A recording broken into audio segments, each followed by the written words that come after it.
Stop. Just stop for 1 second. I need you to hear this. That emptiness you're carrying, that constant, aching question of why wasn't I enough? What if I told you it was never about your worth? What if the very love you poured out, the patience you thought was a weakness, was actually the anchor they were secretly terrified to lose? And now, in the deafening silence they created, they are drowning in the regret of letting you go. They had a phantom limb for your soul, and they only felt the agonizing ghost of your presence after they cut you out. This isn't about getting them back.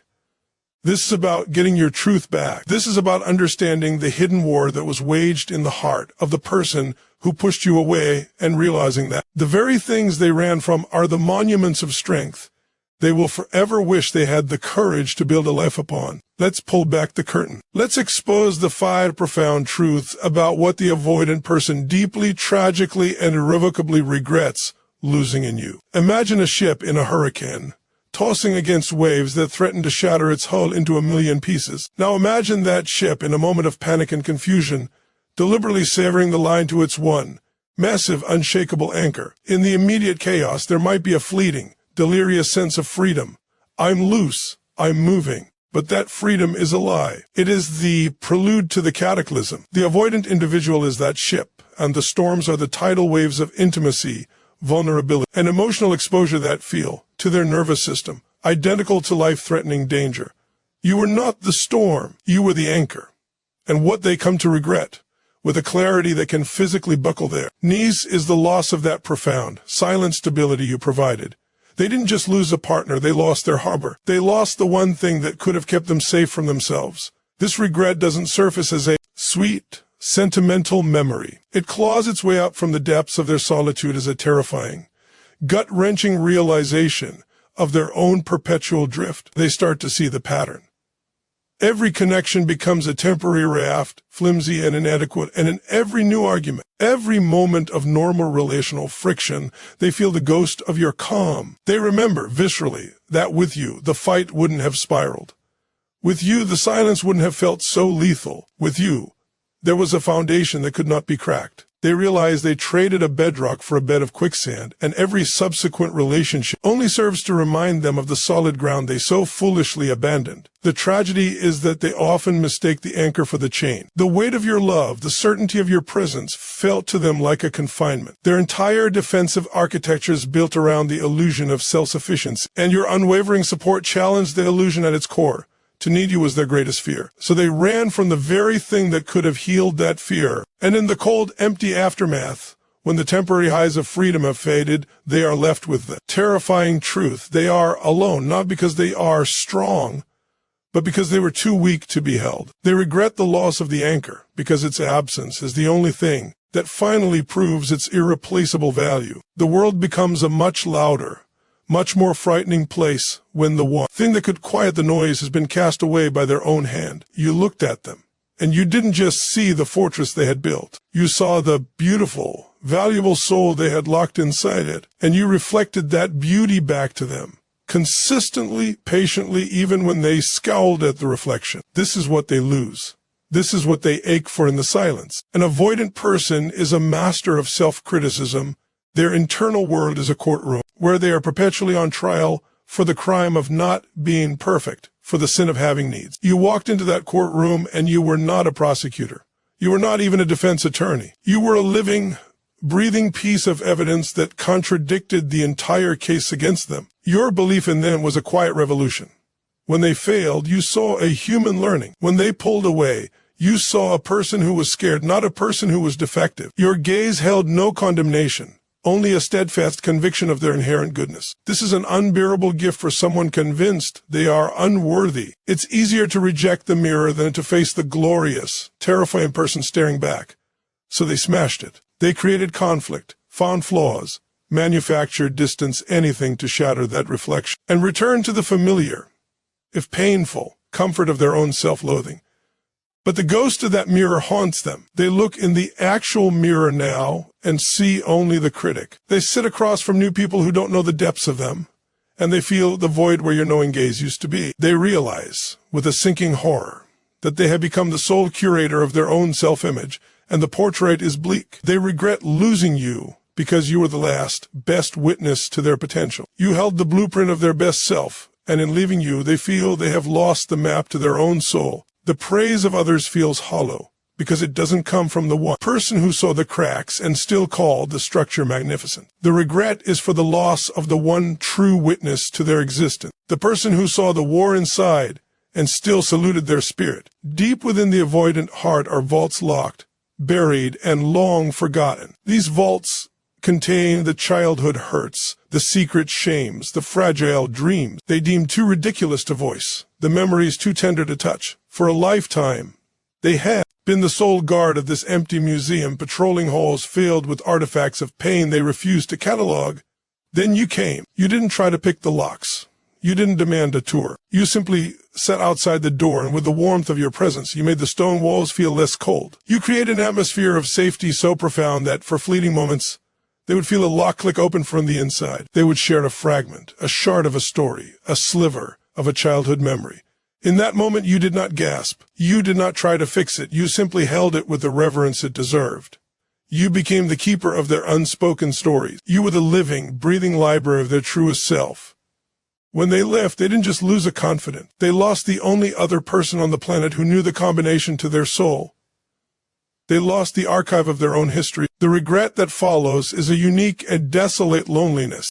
It's the realization that there is now no one to remember that specific story, to understand that particular pain. The new people in their life don't know the significance of a certain date, the reason. A specific song makes them flinch, the origin of that faint scar on their heart. They have to bury those stories all over again, but now the ground is harder because they know what it feels like to have someone else help carry the weight. The vault door slams shut forever, and the silence inside is now a tomb. They regret losing the keeper because in doing so, they have re-imprisoned the most valuable parts of themselves. They are no longer just guarding the pain. They are entombing it, and with it, the last remaining echoes of their own authentic voice, a voice that you and only you ever truly heard and honored. An avoidant person lives in a psychological bomb shelter. The walls are thick concrete, the furniture is sparse, the light is dim. It is designed for survival, not for living. It is safe because nothing can get in to hurt them, but it is also airless because nothing can get in to nourish them either. You entered this shelter, and you didn't try to tear the walls down with a sledgehammer. You did something far more radical and terrifying. You began, brick by brick, to build a home inside it. You brought in a comfortable chair that was your consistent, non-judgmental presence. You installed a window that was your sense of humor that made them laugh at their own fears. You put a rug on the cold floor that was your gentle touch that communicated more than words ever could. You were the architect of a safe emotional home. You made the space feel not just protected but warm. You made it a place where life, with all its beautiful, messy emotions, could potentially be lived. This was your masterwork, and their deeply ingrained survival instinct saw this renovation not as a gift, but as a fundamental compromise of the shelter's integrity. A window can be broken. A comfortable chair can be taken away. To them, your home building felt like you were weakening their defenses. So, in a moment of primal panic, they evicted you. They slammed the door and bolted it shut, believing they had saved themselves. But then a new silence descends. It's not the quiet of peace. It's the silence of an empty bunker. They look around, and all they see are the ghosts of your renovations, the space where the chair was, the patch of wall where the picture of you both used to hang. The shelter is secure, but it is no longer a home. It is a prison of their own making. The regret is a physical sensation, a coldness in their bones that your presence had once warmed. They realized they didn't just lose a roommate, they lost the architect, the builder, and the very spirit that made the space habitable for their own heart. Every future connection is measured against the home you built, and every one of them feels like a temporary campsite in a storm, never a permanent residence. They are doomed to wander the cold, empty rooms of their own defense system forever, mourning the warmth they once had, but were too afraid to inhabit. In the world of an avoidant person, their own feelings are often the enemy. A need for connection is labeled needy. A feeling of hurt is oversensitivity. Anger is unacceptable. They have an internal gaslighter that works 24/7, constantly, dismissing and invalidating their own emotional experience. Then you arrived. When they were upset about something, you didn't tell them they were wrong to feel that way. You said, "I can understand why you'd feel that." When they were hurt by a comment, You didn't minimize it. You acknowledged the sting. When they were excited about something small, you matched their excitement instead of mocking it. You became the unflinching validator of their reality. You were the external, reliable source that confirmed their internal world was not a lie. You gave their feelings a citizenship in the relationship they were always denied in their own mind. This validation was like oxygen to a person suffocating on their own self-doubt. And it was this very oxygen that their fear of engulfment mistook for fire. To be so seen, so understood meant they could no longer hide, even from themselves. It was too real, too intimate, too exposing. So they shut down the validation machine. They pushed you away. And in the aftermath, the old, familiar gaslighter returns with a vengeance, and now it has no counter-argument. There is no one to say, your feelings make sense. The world becomes a hall of mirrors, where their own reflection is distorted and wrong. They regret losing you not just for the comfort you provided, but for the fundamental sanity you afforded them. With you, their emotional world was real and navigable. Without you, it is a chaotic, frightening place, where they can no longer trust their own compass. They are left alone with the very critic they needed protection from, and the silence is deafening, because it is filled only with the sound of their own self-invalidation, a noise your presence had once blessedly drowned out. Every avoidant person is haunted by a ghost, the ghost of the person they could have been. This potential self is more confident, more open, more loving, more free. It's a self that takes risks in love and in life, but it's locked away, deemed too dangerous, too vulnerable to ever be set free. Your presence in their life was the key that began to jiggle that lock. With you, they felt glimpses of that person. They took small emotional risks they never would have taken alone. They dreamed bigger dreams because they had a partner to dream with. You were not just a companion on the path. They were already walking. You were the catalyst for the path. They were too afraid to walk alone. You inspired them to consider a version of reality where love didn't have to equal loss, where vulnerability wasn't a fatal flaw, where being truly known was the gateway to being truly loved. This was terrifying. To step into that unlived life meant murdering the old, protected, isolated self that had, in its own miserable way, kept them safe. The fear of that death was greater than the desire for that birth. So they retreated. They sabotaged the very thing that was catalyzing their growth. The regret that follows is not for the loss of you, the person, alone.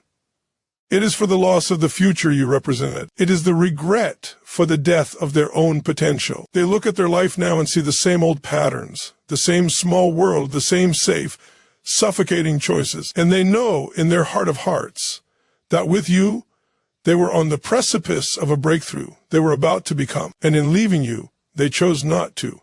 They chose the safety of the cage over the uncertainty of the sky. This regret is a hollow, pervasive ache for the person they betrayed, most of all, their own future self. They mourn the life that you, as their catalyst, almost helped them courageously live.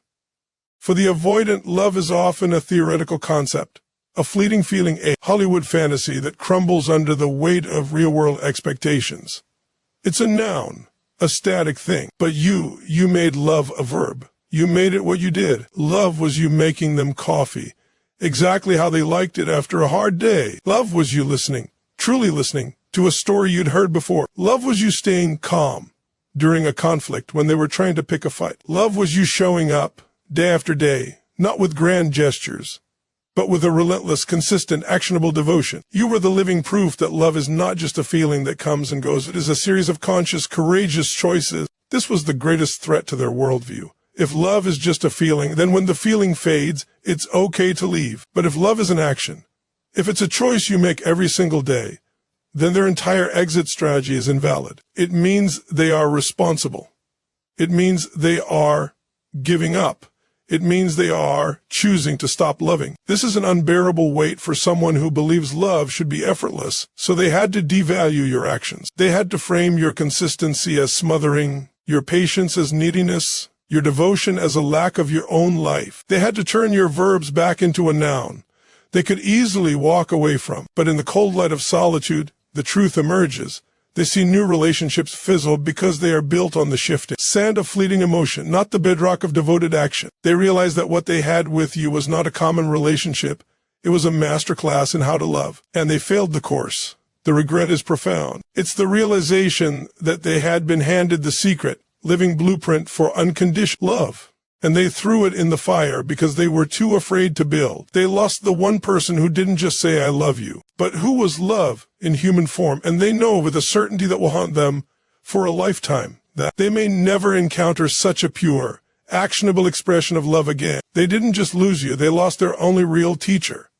So let this knowledge settle into the very core of your being, not as a weapon for vengeance, but as a balm for your deepest wounds. Let it rewrite the false narrative that you were not enough. The evidence is now overwhelming and irrefutable. You were not too much, you were everything. The love you offered was not weak. It was a monumental strength that their fragile world could not yet accommodate. The patience you showed was not foolish. It was a grace they are only now, in the stark absence of it, beginning to comprehend. This understanding is your key to liberation. The weight you have been carrying was never yours to bear. It was the reflection of their internal conflict, their unhealed wounds, their fear of the very light you so generously shone. Your heart was not broken. Because it was defective, it was stretched and tested by a force that ultimately could not contain its capacity. That capacity is your power, your gift, and it remains entirely intact, waiting for a recipient who has done their own work, who has built a home spacious enough to welcome it. The regret they feel is their burden to carry, their lesson to learn. It is the natural consequence of turning away from love in favor of fear. Your journey is not to wait for their realization or to seek their validation. Your journey is to fully reclaim the magnificent qualities they failed to cherish, to once again become that unwavering anchor for your own soul, to look in the mirror and validate the incredible person you see, to be the architect of your own joyful, safe, emotional home. Take this experience and alchemize it. Forge from this pain a new level of emotional intelligence, a deeper sense of self-worth, and a fierce, unshakable standard for the love you will accept moving forward. You have been through the fire, and you have not been consumed, you have been tempered. You now know, in a way few ever will, the profound impact a truly loving presence can have. Do not let the inability to hold it diminish its value. Walk forward now, not with bitterness, but with a profound and quiet confidence. You loved with courage, you loved with depth. You loved in a way that will become someone's most cherished regret and your greatest strength. The chapter with them is closed, but the story of your capacity to love, now backed by this unshakable wisdom, is just beginning. Thank you for having the courage to listen today. Thank you for allowing these truths to land in your heart and begin the healing you so richly deserve. This was not an easy conversation, but it was a necessary one. You are not what happened to you. You are the love that survived it. Now go and build a life so vibrant, so full of the love you know you are capable of giving and receiving, that the past becomes nothing more than the foundation for a breathtaking future. Take care of yourselves. Be powerful. Goodbye.